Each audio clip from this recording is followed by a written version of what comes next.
וידבר איתם לאמור,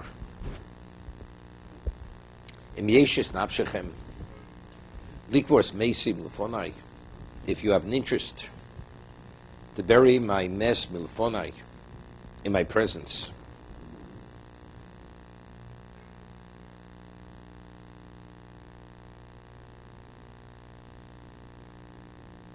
So over here, the Seforno says, "In Ritzonchem likbar sames mehiro." If you really want to expedite it, Kimoshe harisim marmechem b'mivchak kforim kforis meisecho. He said, in the choicest of our graves, you will bury, which means I don't have to look. You present to me immediately what I'm looking for. Kadesh lo eshe, that there shouldn't be any delay. Shma'uni ufigu li Ephraim ben Zohar. No, because this is not a casual conversation. This is a serious conversation. That's Vaidabir. He says, Figu li, arrange a meeting between Ephraim and myself.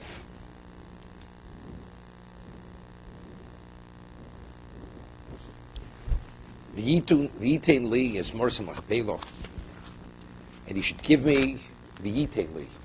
It's interesting. Say v'yimkor li, right?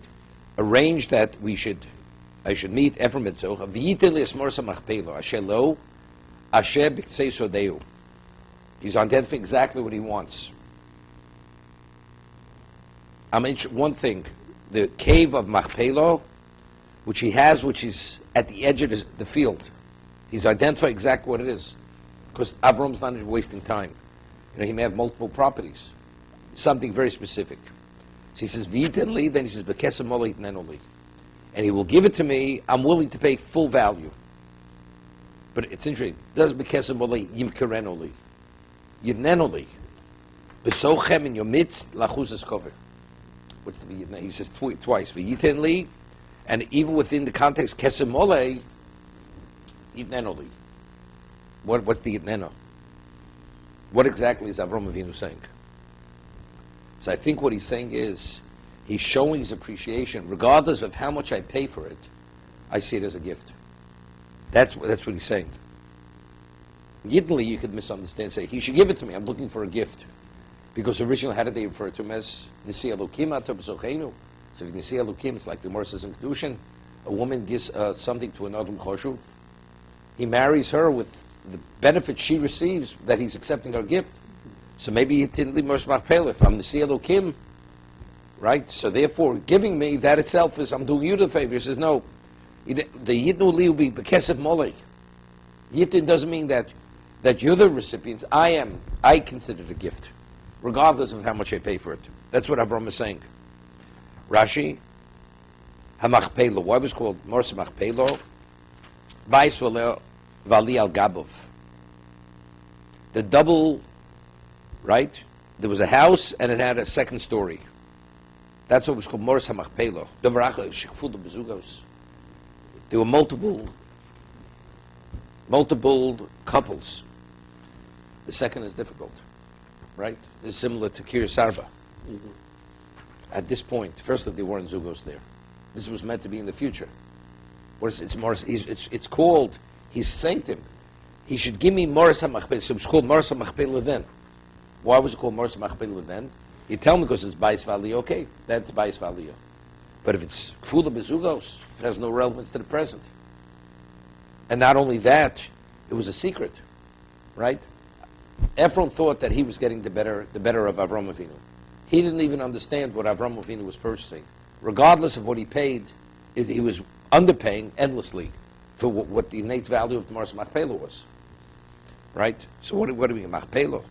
So you have to say, it was the reason why they called it Machpelah, Morsa Machpelah, was because Bais Vali Al Gabov, meaning this location from the beginning of time was called Morsa Machpelah. It's called Morsa Machpelah. And originally that was called Morsa Machpelah because it was destined it should have zugos. Mm-hmm. Once something takes on an identity, so people don't have to necessarily, you know why? It's Morsa Machpelah because it has a two-story house on top of it. That's the reason why. But originally when the name was given, it was given because Kfula Bezugos. It's many things that way. Once when we learned Sanhedrin, Rabbi Kiva says, how do you know you're supposed to have 4 compartments in Tilish Rosh? Because he says, Tat ba'afriki shtayim, and bekafri, the other thing shtayim. So 2 and 2 is 4. What the Torah is written in Lashon HaKodesh. It's not written in African and in Carthaginian. So what is Rabbi Kiva saying? So the Malbim explains, the Mogol cites the Malbim, that Reb Kiva was an expert in ancient Hebrew. When originally the Torah says it was Sofa Achas, it was Sofa, everybody spoke Lashon HaKodesh. And then as a result of the Migdal Bovel, that was the beginning of 70 languages. In those languages, many of the original Hebrew words became interspersed in those languages. Not the right. That is the word. Tat in the original Hebrew means 2. They think it's an African word, they think it's a Carthaginian word, right? But it's not, fos. It's not, it's a Hebrew word. As a result of that, it's like, you say to a European Jew, how to say potato? A potato. That's the way you say potato, right? It's the same thing. Things became interspersed. It's like, my son was there, so he goes to the Makolet, to the grocery store. So the Makolet, the owner of the grocery store, says to him, Eich omrim ba'America ketchup? Right? Does he want no? In America, in English, how do you call ketchup? Yeah. Okay. Is this kind of, would he be teaching them how to bury his dead, their dead?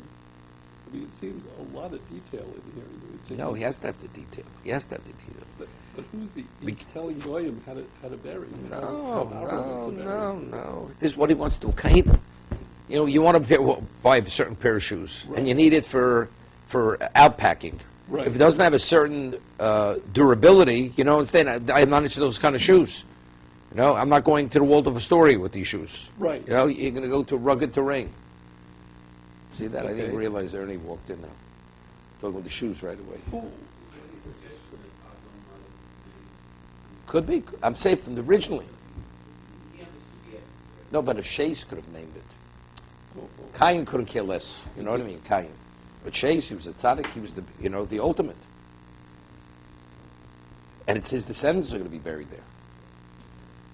Because of Molei, Ashal Kol Shavi Chein Dovram Al Ravno, because of Molei. He says there's a Rabbeinu Bach I haven't seen in many years. He says there were 2 things that we came to our domain not through war, not through conquest. The Mars Machpelah and the Mokum HaMikdash. Those are the 2 things. Wasn't part of the conquest. We paid for it. Everything else in Eretz Yisrael was conquered. But the Mars Machpelah was purchased, and the Mokum HaMikdash was purchased. Whatever. But he makes a point, he brings a point out, and because of that, he says something, Rabbeinu Bach. You look it up. Let's see that. But the Arabs, the Arabs, the Akedah Yitzhak, they have, it's called Akedah Yishmael. No, they switched the story. Avram went with Shmuel, and Avram and Yitzhak stayed behind with Eliezer, with the donkey. But, you were able to make copies?